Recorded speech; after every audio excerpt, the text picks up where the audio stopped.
বউ তোমার এসব ড্রেস আর পরো না, লোকে খারাপ বলে। তোর মতো দামরারে আমি বিয়ে করছি, এটাই তো তোর সাত কপালের ভাগ্য। আবার আসছে জ্ঞান দিতে, যা এখান থেকে।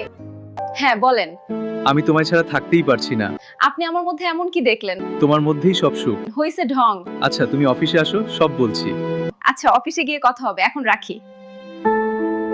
কই গো, আমি অফিসে যাচ্ছি। চলো বউ, আমি তোমার এগিয়ে দিয়ে আসি। না আমি একাই যেতে পারবো, তুমি বাসার সব কাজ করে রাখো। দেখেন আমার এসব পছন্দ না, আর সব থেকে বড় কথা আমার হাজবেন্ড আছে। একবার চিন্তা করে দেখো, তোমার বেতন বাড়িয়ে দিব, কেউ জানবেও না। বেতন কত বাড়াবেন আগে শুনি। মাসে 50,000 দিব, দেখো। দাঁড়ান, আমার হাজবেন্ড কল দিছে। ঠিক মতো গেছো অফিসে? হ্যাঁ আমি অফিসে বসে আছি। ও এখন কি করবা? এখন কাজ করব, আমাকে ফোন দিয়ে ডিস্টার্ব করবা না, বলে দিলাম। রাখো ফোন। হায় রে, বউরে এত ভালোবাসি, তাও আমার সাথে কত খারাপ ব্যবহার করে। এবার তো বলো তুমি রাজি কিনা। ঠিক আছে আমি রাজি।